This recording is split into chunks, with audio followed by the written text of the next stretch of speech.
शुरू करें। Hello, good morning to everyone.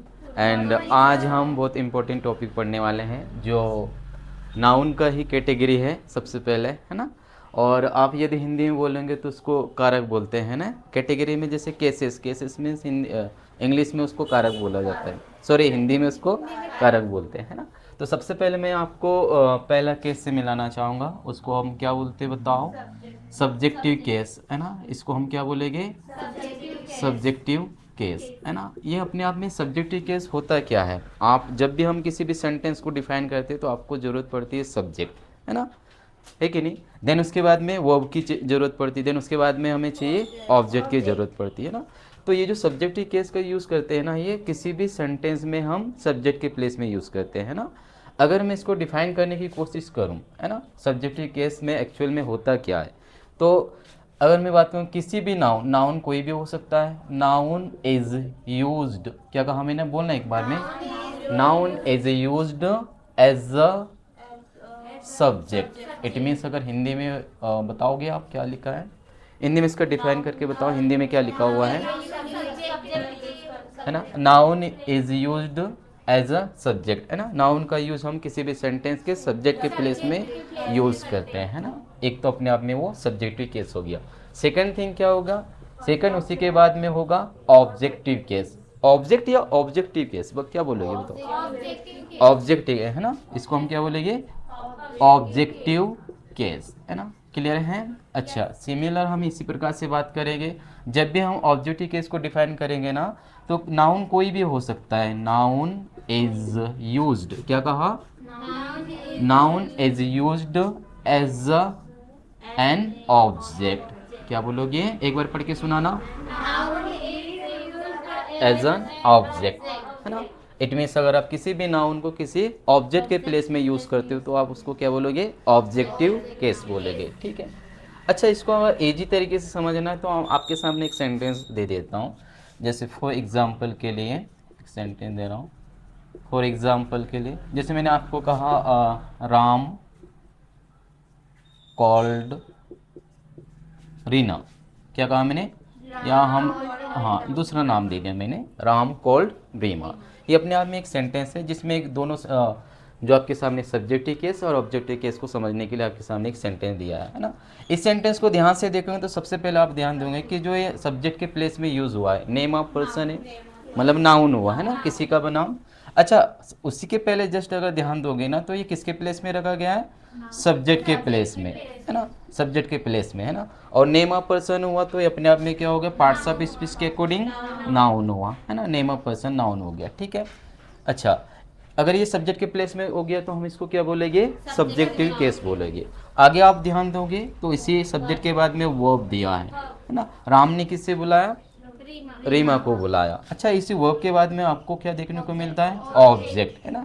जब ये रीमा, रीमा भी अपने आप में नेम ऑफ पर्सन है जो कि नाम है, तो ये अपने आप में नाउन हुआ। कहा ना मैंने एक सेंटेंस देखा कि अपने आप में ऑब्जेक्टिव केस क्या होता है? किसी भी नाउन को हम यूज़ कैसे करते हैं? किसी भी ऑब्जेक्ट के प्लेस में। किसके प्लेस में? ऑब्जेक्ट के प्लेस में। नाउन को यूज़ किए तो अपने आप में क्या होगा?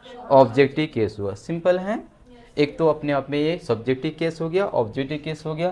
थर्ड केसेस में हम समझने की कोशिश करेंगे। थर्ड जो आता है उसको हम बोलते हैं ओकेटिव केस। क्या बोलेंगे? ओकेटिव केस। अच्छा, वो ये ओकेटिव केस क्या होता है अपने आप में बता सकते हो? ओकेटिव केस जो बना अपने आप में ओकेट से बना। क्या होता है? ओकेट से बना, ठीक है, सिंपल है। अच्छा, ओकेट को समझने के लिए सिमिलर हम इसी प्रकार से बात करेंगे कि किसी भी सेंटेंस में जब हम नाउन को, नाउन इज यूज्ड, क्या कहा मैंने? Noun is used for addressal, है ना। क्या कहा मैंने? एड्रेसल मीन्स क्या होता है हिंदी में बताओ? संबोधन। हम जब भी हम किसी से बात ही करें, जैसे मेरे सामने अगर कोई व्यक्ति है, मैंने उसका नाम ही ले लिया, मतलब बात करते करते एक सेंटेंस बोला, मान लो कोई बात बोल दिया, तो हम उसके जगह में साथ साथ में मैंने उसका नाम ही ले लिया, तो अपने आप में क्या हो गया? उस व्यक्ति को मैं क्या कर रहा हूँ? संबोधन कर रहा हूँ, है ना। तो noun is used for addressal, है ना। अच्छा, एड्रेसल को हम क्या बोलते हैं हिंदी में बताओ? संबोधन बोलते हैं। क्या बोलते हैं? संबोधन बोलते हैं, ठीक है। क्लियर है? बात समझ में है? अच्छा चलो ठीक है, इसको इसके लिए मैं आपके सामने एक सेंटेंस दूंगा, एग्जाम्पल, ठीक है। जैसे मैंने कहा कि Ram you can take the books, है ना। एक सेंटेंस मैंने आपके सामने लिखा है, पढ़ के सुनाना मुझे। Ram you can take the books, है ना, सिंपल है। अच्छा ध्यान से आप देखोगे तो मैंने जो बात बोला ना, एक कंप्लीट सेंटेंस दिया ना, you can take the books, आप ये बुक्स ले सकते हैं। बट मैंने कहा ये जो सेंटेंस है ना किसके लिए यूज़ किया गया है, राम को। मैंने राम को ही बोला ना कि ये जो बुक्स है आप ले सकते हो, है ना, you can take the books, है ना। मतलब बात करते करते कोई भी सेंटेंस हम बोल देते तो नाम बोल, उस सेंटेंस के साथ साथ में हमने क्या बोल दिया, किसी का नाम बोल देना, अपने आप में क्या बोलते हैं उसको, एड्रेसल करना, इट मीन्स हिंदी में संबोधन करना, है ना। ये अपने आप में क्या हो गया, राम नहीं लेना। अच्छा, एक और चीज़ में अगर मैं आपसे जानना चाहूँगा कि इसमें ना सब्जेक्ट कौन सा है, बताओ। यू है, क्यों? क्योंकि यहाँ पे राम इसमें अलग है और यहाँ पे आप इस सेंटेंस का सब्जेक्ट कौन है, यू है। ठीक है, क्लियर है। ये तो बात होगी अपने आप में ओके ठीक है। अच्छा एक और आपको जानकारी बता देता हूँ कि इसका है ना मतलब क्या बोलना चाहिए, ये है ना क्या बोलना चाहिए, हम आपको हैशटैग करके बता देते हैं कि ये जो है ना कहाँ यूज़ होगा, ये नरेशन में, इसको नरेशन में यूज़ होगा इसका। ठीक है, अभी इसकी ज़रूरत नहीं है। ठीक है। अच्छा केसेस की बात करें तो एक और केस होता है जिसमें कहाँ बोलते हैं, इसको हम डेटिव केस बोलते हैं। क्या बोलते हैं, डेटिव केस कहा जाता है। ठीक है। अच्छा डेटिव केस क्या होता है बताओ। जब भी हम बात करें किसी भी सेंटेंस में सब्जेक्ट मिलता है, वर्ब मिलता है, देन उसके बाद में ऑब्जेक्ट मिलता है ना।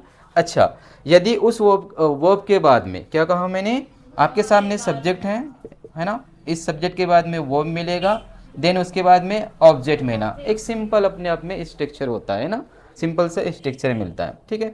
यदि उस वर्ब के बाद में ऑब्जेक्ट एक से ज़्यादा हो, क्या कहा मैंने, एक से ज़्यादा ऑब्जेक्ट मिले, तब पता क्या, पहला ऑब्जेक्ट तो ये हुआ, सेकंड उसी के बाद में एक और ऑब्जेक्ट देखने को आपके मिले, तो पता है क्या करना पड़ता, उस ऑब्जेक्ट को दो हिस्सों में इसको डिवाइड कर लेते हैं। कितने हिस्से में, दो हिस्से। एक पहला उसको हम क्या बोलते हैं, डायरेक्ट ऑब्जेक्ट, बोलना एक बार, डायरेक्ट ऑब्जेक्ट। दूसरा हम इसको क्या बोलेंगे, इनडायरेक्ट ऑब्जेक्ट। ठीक है, इनडायरेक्ट ऑब्जेक्ट, है ना, क्लियर है। समझे आपने कि किसी भी वर्ब के बाद में यदि आपको आंसर मिले किसका, मतलब एक से ज़्यादा ऑब्जेक्ट है, इट मीन्स तो पहला ऑब्जेक्ट आपके सामने क्या है, डायरेक्ट ऑब्जेक्ट, एंड सेकंड क्या होगा, इनडायरेक्ट ऑब्जेक्ट होगा। अच्छा एक और चीज़ मैं आपसे जानना चाहूँगा, यदि वर्ब के बाद में यदि आपको आंसर मिलता है किससे, व्हाट से, किससे, या फिर होम से आंसर मिले, तो अपने आप में क्या है, वो ऑब्जेक्ट होता है। अच्छा वर्ड से आंसर मिले, क्या कहा मैंने, यदि वर्ब के बाद में आपको आंसर मिल रहा है वर्ड से, तो अपने आप में क्या होगा, वो डायरेक्ट ऑब्जेक्ट तो होगा, लेकिन आपको जो आंसर मिलता है वो नॉन लिविंग, क्या कहा मैंने, नॉन लिविंग थिंग के बारे में, किसके बारे में, नॉन लिविंग थिंग के बारे में। यदि इसी वर्ब के बाद में यदि आपको आंसर मिलता है ऑब्जेक्ट की जगह, किससे मिलता है, किसी भी हुम के बारे में, किससे, हुम के, हुम मीन्स इंसान के बारे में, है ना, तो हमें यहाँ पे ह्यूमन के बारे में पता चलता है, किसके बारे में, ह्यूमन बीइंग के बारे में, किसके बारे में, ह्यूमन के बीइंग के बारे में। ठीक है, क्लियर है ना। तो इस तरीके के फंक्शन को हम क्या बोलते हैं, डेटिव केस। ठीक है, सिंपल है। ओके अब समझे आपने कि अपने आप में नाउन अगर कैटेगरी में बांटोगे तो केसेस कितने तरीके से होते हैं। एक तो पहला है सब्जेक्टिव केस, ऑब्जेक्टिव केस, उसके बाद में vocative case and dative case, है ना। इसके बाद में आता है एक और केसेस है जिसमें पजेसिव केस, जो उसमें से सबसे ज़्यादा इंपॉर्टेंट क्वेश्चन पूछे जाते हैं, तो उसके लिए आपको इंतज़ार करना पड़ेगा। तो आज के लिए जो हम इतना ही रखेंगे, एंड थैंक यू, है ना।